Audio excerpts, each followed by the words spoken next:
In a quiet neighborhood where trust was assumed and safety expected, a shocking betrayal tore through the community when a respected police officer's secret affair with a young black woman spiraled into a deadly nightmare. This is the story no one saw coming, but everyone needed to hear. In a quiet southern suburb tucked behind rows of tall oak trees and faded white fences, Officer David Slater was the law. With 20 years in the police force, a square jaw, and a cold stare, he had built a reputation as the man no one dared question. He was the kind of officer who never smiled unless there were cameras around, who pulled over drivers for routine checks that always seemed to involve people who didn't look like him. Rumors followed him, whispered stories of excessive force, biased arrests, and offhand slurs that were never recorded. But nothing ever stuck. He was protected by his badge, his colleagues, and the system he served. Living just one house over was Nia Wallace, a 24-year-old black woman with a bright future and sharp mind. After graduating from college with a degree in journalism, she returned to her mother's house while applying for jobs in larger cities. Nia had always kept her distance from the older, mostly white neighbors. She didn't trust them, and with good reason. But she kept her head down, minded her business, and focused on building her career. She ran every morning, volunteered at the local library, and spent hours researching investigative reporting techniques. She didn't know her life would soon become the kind of story she wanted to write. At first, there was nothing but tension between them. David would watch her from his porch, suspicious of her late-night walks and quiet demeanor. He questioned her once about a parked car, pretending it was a safety concern. She knew what it really was. Still, over time, something shifted. He started being polite, offering short nods, holding doors at the corner store. She noticed the change but brushed it off. Then one evening, after a neighborhood meeting about a new fence law, they found themselves walking home side by side. Words turned to conversations, and those conversations turned into something neither of them expected. The affair began in silence. There were no confessions or grand declarations, just a knock at the back door and long nights filled with secrets. David, a married man with a wife who worked night shifts and 2 teenage kids in sports, knew exactly how to hide. Nia, lonely and intrigued by the power he represented, let it continue. Maybe it was curiosity. Maybe it was something darker. But as the nights stacked up, so did the danger. He never promised anything. She never asked. But behind the thin walls and drawn curtains, they broke every boundary they were meant to respect. Outside, their lives carried on as if nothing had changed. David continued patrolling the streets like a war-hardened soldier. Nia submitted job applications and took freelance gigs to pass the time. But when they were alone, everything else disappeared. What started as an escape soon became a trap, one stitched together by lies, power, and shame. Neither of them saw what was coming, but the line they crossed had already begun to unravel beneath their feet. As the months slipped by, the secret affair between David and Nia grew darker. What had started as a reckless escape turned into something tangled and dangerous. David became unpredictable. He would show up unannounced, banging on her back door at odd hours, demanding her attention like it was his right. At first, Nia brushed it off, thinking it was just obsession disguised as affection. But soon, his visits turned possessive, even paranoid. He began asking where she'd been, who she'd talked to, why she hadn't responded fast enough to his texts. She started to feel watched, like invisible eyes followed her even in her own home. One afternoon, while cleaning her room, Nia noticed a faint shimmer of metal behind the vent above her bed. Curious and uneasy, she grabbed a screwdriver and pulled the cover off. Tucked inside was a small black object, a hidden camera, wired and active. Her blood ran cold. Her first thought wasn't about burglars or voyeurs. It was David. He had access, knowledge, and motive. She felt sick. He had been watching her in her most private moments, monitoring her without her knowledge. The betrayal stung deeper than anything he had done before. She didn't confront him immediately. Instead, she began gathering proof. She went back through her phone, collecting every message, call, and photo they had shared. She printed screenshots and backed up everything to a hard drive. Nia knew now that this wasn't just a twisted romance. It was a threat to her safety. She started writing down her thoughts in a notebook, documenting every strange interaction, every shadow that didn't feel right. She even reached out, anonymously at first, to a local activist organization known for exposing police corruption. They encouraged her to tell her story, promising support if she chose to go public. David sensed something had changed. Nia became distant, her replies shorter, her tone colder. He tried to pull her back in, sending her flowers and handwritten notes, but the charm was gone. She had seen a side of him that made her afraid. He noticed the shift and grew desperate. His texts turned angry. He accused her of talking to others, of betraying him. One message ended with a chilling line, "You don't know what I'm capable of." The fear took over. Nia told her mother she was planning to move to Atlanta for work, though no offer had come yet. It was a lie, but it gave her a sense of escape. She started packing small things quietly, just in case. She avoided being home alone, kept her phone fully charged, and locked every door twice. But she didn't know David had already crossed the line. He had broken into her house once before. He admitted it during one of their arguments, claiming it was to make sure she was safe. Now, she wondered how many other times he had entered without her knowing. The hidden camera was just one piece of a bigger, more terrifying puzzle. She had the evidence, but she also had a target on her back. David was slipping, and she could feel the storm coming. It was a rainy Tuesday when Nia disappeared. The kind of slow, gray rain that made everything feel heavier. Her mother came home from the hospital after a long shift and noticed the silence immediately. Nia's shoes were still by the door. Her keys hung on the hook. The kitchen light was on and her phone was charging on the counter, just like she always left it when she was home. But the house was empty. Her room looked untouched, the bed neatly made, and a half-packed suitcase still sat on the floor, right where she'd left it days earlier. The back door, usually locked, was slightly open. Panic crept in quickly. Her mother called her name, searched the backyard, and then the neighborhood. Within hours, she had filed a missing persons report. Officers arrived to take statements, and among them was David Slater. He acted calm, professional, asking routine questions and scribbling notes into a weather-worn pad. He offered sympathetic looks and reassurances, standing just close enough to be helpful without drawing attention. No one suspected that he already knew far more than he let on. The search began the next morning.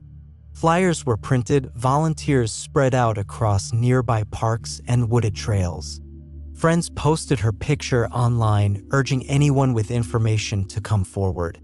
Her mother stood outside each morning, hoping to see her daughter walking down the street. But as days passed, hope turned to dread. The first major clue came from a gas station security camera just 3 blocks from Nia's home. At 2:43 a.m., just hours before she was reported missing, David's patrol car was seen driving slowly through the area despite being off duty at the time. Investigators questioned him and he claimed he was checking on a noise complaint from an anonymous caller. But no such complaint was ever logged. More red flags emerged. One of the volunteer search dogs reacted strongly behind a cluster of trees near the edge of the neighborhood, close to a wooded walking path. Though nothing was found at first, the reaction was noted. David's phone records, when pulled later, showed that his device had pinged off a tower near that same path in the early hours of the morning. Still, he maintained his innocence, saying he often drove through that area to clear his head. Then, someone leaked Nia's saved files to a local reporter, screenshots of texts between her and David, photos of the hidden camera, and handwritten notes she had made in her journal. The reporter released a brief online story hinting at an inappropriate relationship between a local officer and a missing woman. It went viral overnight. Public outrage grew. Protesters gathered in front of the police station demanding answers. The department tried to control the narrative, calling the story speculative, but pressure mounted. For the first time, David's confident facade began to crack. He took time off work, avoided reporters, and stayed indoors. But the evidence was growing, and the town that once saw him as untouchable was beginning to turn. 2 weeks after Nia's disappearance, the small town was still on edge. The rain had finally stopped, but the weight of unanswered questions lingered. Then, on a quiet Sunday morning, a teenage boy out fishing near a remote pond stumbled onto something that would shatter any remaining hope. Just beyond the shoreline, tangled in weeds and half submerged in the muddy water, was a large tarp. At first, he thought it was debris, maybe a pile of old clothing or construction waste. But the smell hit him before he even got close. He ran straight home, trembling, and his father called the police. When officers arrived and pulled the tarp from the water, they uncovered what everyone had feared. Inside was the body of a young woman, bound and wrapped in layers of duct tape, with bricks tied to her feet. It didn't take long to confirm what her mother already knew in her heart. The body was Nia Wallace. News of the discovery spread like wildfire. Grief turned into fury. Forensic teams worked quickly to collect every trace of evidence. The autopsy revealed the horrifying details: bruises on her arms and legs, signs of blunt force trauma to the head, and defensive wounds that showed she had fought back. The coroner estimated she had died the same night she went missing. The location of the pond raised more questions. It was isolated, accessible only through a narrow dirt road, and rarely visited. But phone records showed that David Slater's cell had connected to a tower just 2 miles from that spot during the exact window of time when Nia likely died. When investigators returned to the area with dogs, they found drag marks near the water's edge and a torn glove not far from the scene. The glove matched others found in David's patrol car. With mounting evidence, detectives secured a warrant to search David's home. In the basement, they found the hidden camera Nia had discovered, the same device she had written about in her journal. On the memory card were hours of footage, including clips of her bedroom from angles that made it clear she had no idea she was being watched. Some of the footage also included disturbing audio: David's voice, laced with threats, racial slurs, and rambling confessions that hinted at control and possession. When confronted, David claimed the footage had been tampered with. But the timestamps and GPS data proved otherwise. His wife, now aware of the affair and the investigation, packed up their children and left the house that same day. She later filed for divorce and refused to speak to reporters. David was arrested that evening, still wearing his uniform. Neighbors watched in silence as officers placed him in handcuffs on his front lawn. The man they had once respected, who had walked the streets like he owned them, was now being led away under the weight of his own crimes. The town, still reeling from the loss, finally saw the truth beneath the badge, and it was darker than anyone could have imagined. The trial of David Slater gripped the nation like a storm no one could ignore. From the moment the courtroom doors opened, it was clear this case was about much more than a single murder. It was about power, race, trust, and betrayal. Media vans crowded the courthouse steps, protesters gathered outside waving signs demanding justice for Nia, and the town that had once supported David now watched him as a symbol of corruption and cruelty. Inside the courtroom, the atmosphere was tense. The prosecution laid out their case carefully, piece by piece, painting a picture of a man who had abused his authority to manipulate and control Nia. They presented the hidden camera footage in full, forcing jurors to confront the painful reality of the surveillance and the hateful words David had spoken when he thought no one was listening. Experts testified about the trauma Nia had suffered, explaining how her injuries showed signs of a struggle and deliberate violence. Her mother sat in the front row, clutching a necklace Nia had worn every day, a simple silver chain with a small charm. Every day, she stared at it, remembering the daughter she lost. The defense tried to argue that there was no direct evidence linking David to Nia's murder, suggesting that someone else might have been responsible. They called character witnesses who described him as a dedicated family man and a respected officer. But the jury wasn't convinced. The digital footprints, the secret footage, the timeline all pointed to him. The jury saw a man who had lied repeatedly, who had betrayed the very oath he had sworn to uphold. David himself showed no remorse during the trial. His expression was cold and unreadable, like a mask that never slipped. When the verdict was read, the courtroom held its breath. Guilty on all charges: first-degree murder, obstruction of justice, and illegal surveillance. The judge sentenced him to life without parole, a punishment reflecting the severity of his crimes and the breach of trust. Outside the courthouse, the crowd erupted in cheers and tears. Nia's mother stood quietly, her grief deep but tempered by the knowledge that justice had been served. The case sparked nationwide conversations about police accountability and racial bias, fueling protests and inspiring legislative efforts aimed at reforming law enforcement oversight. In the months that followed, the community sought healing.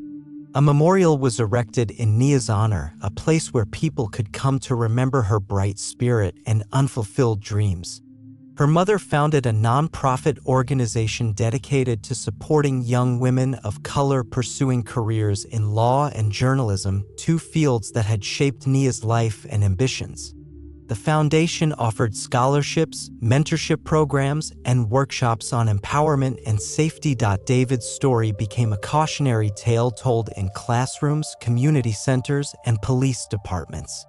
It was a reminder that no one is above the law and that the abuse of power carries devastating consequences.